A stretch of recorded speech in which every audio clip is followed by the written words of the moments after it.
Diffraction for a circular opening. अब हमने एक स्लिट का देखा, दो स्लिट का देखा, लेकिन यह भी तो हो सकता है कि भाई ओपनिंग सर्कुलर हो, तब क्या होगा, तब लाइट किस तरीके से वेरिएट करेगी। तो जब हम एक डिफ्रैक्शन लाइट का देखेंगे और यहां पर ये जो सर्कुलर ओपनिंग है, तो यहां पर आपको इस तरीके से सर्कुलर फ्रिंजेस मिलेंगी और थोड़ी सी ब्लर फ्रिंजेस मिलेंगी। तो ये जो आप तरीका देख रहे हैं और ये जो फॉर्मेशन देख रहे हैं, इसी तरीके से आएगा किसी भी ऑप्टिकल इंस्ट्रूमेंट के लिए। जैसे ही जो डी है, जितना भी डायमीटर ये ज्यादा बढ़ाएंगे ना, उतना जितना ज्यादा बढ़ाएंगे उतनी ज्यादा इसमें ब्लरिंग बढ़ जाएगी, जितना छोटा रखेंगे उतना अच्छा है। तो इसके लिए मैं इसका फॉर्मूला आपको बताऊंगा कि हमको क्या करना होता है। जैसे रेजोल्यूशन क्या होता है, सबसे पहले रेजोल्यूशन मतलब यह है कि जब मान लीजिए आप यहां खड़े हैं और आप किसी को देख रहे हो, दो ऑब्जेक्ट है, तो एक ऐसी दूरी होगी जिसमें आप इनको रिजॉल्व कर पाएंगे। लेकिन आप थोड़ा सा दूर चले जाइए, एक ऐसी दूरी पे आप जाएंगे जब आपको ये दोनों एक ही दिखने लगेंगे।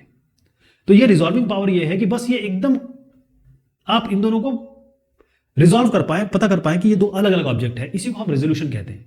रेजोल्यूशन का मतलब ये है कि जैसे अगर आप एक पिन होल को देखें, एक पिन होल है, दो ऑब्जेक्ट आपके पास यहां है, इनके बीच में एक डिस्टेंस है, जितना करीब ले जाएंगे आप इनको उतना इनकी इमेजेस साथ बनेगी, और जहां ये साथ बनने लगी वहीं पर इनको डिस्टिंग्विश करना, इन दोनों को अलग मानना या पता करना बहुत मुश्किल हो जाएगा।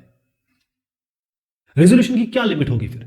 रेजोल्यूशन की लिमिट पूरी तरीके से इस पर डिपेंड करती है कि इनकी दूरी कितनी है और इसकी दूरी कितनी है।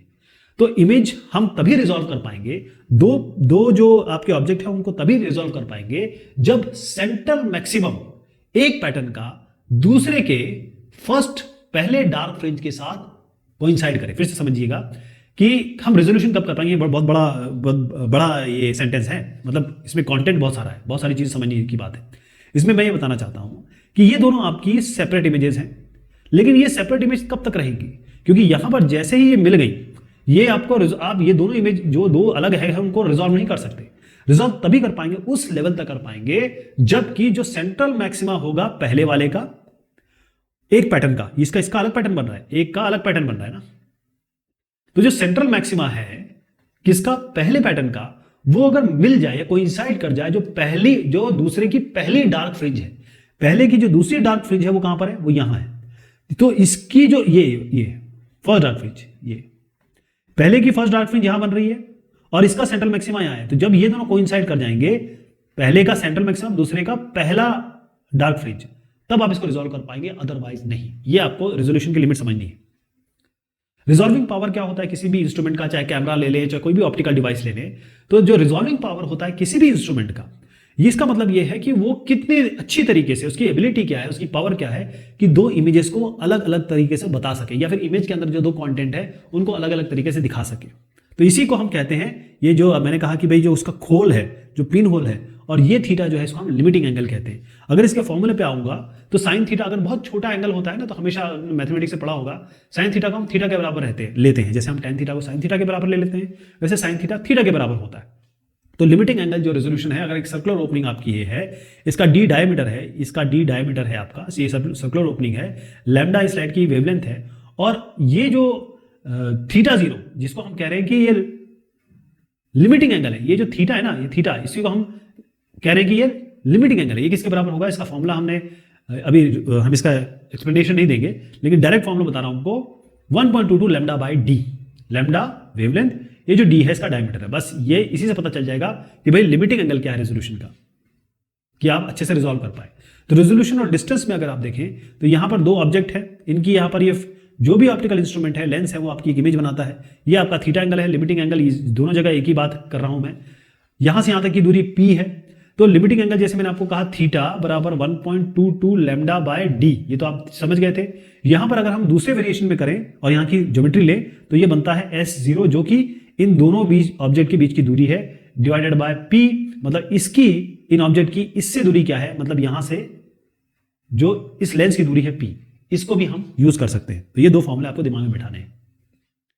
एक क्वेश्चन लेंगे, टेल लाइट्स, एक गाड़ी की जो टेल लाइट्स होती है, पीछे की लाइट होती है, लैम्डा उसका 632 नैनोमीटर दिया है। ऑटो का 1.22 मीटर अपार्ट है, यानी कि दोनों टेल लाइट जो है, जैसे ये एक टेल लाइट है, ये टेल लाइट है, इनके बीच में दूरी दी हुई है, यानी कि हम इसकी बात कर रहे हैं, ये दूरी की बात कर रहे हैं। ठीक है साहब, आपको डायग्राम बिल्कुल दिमाग में बिठा लेना है। ये 1.2 मीटर इसकी डिस्टेंस दी हुई है, and the pupil of the eye, अब हम आंखों को अपना लेंस बना रहे हैं, is around 2 millimetre in diameter. तो आपका जो लेंस हो गया, ये जो आपका आंखों का लेंस है, उसका 2 मिलीमीटर डायमीटर है। Clear? How far away can the tail lights be resolve as separate image? कब तक आप वो दोनों लाइटों को अलग अलग देख पाएंगे, कब वो एक ना हो जाए?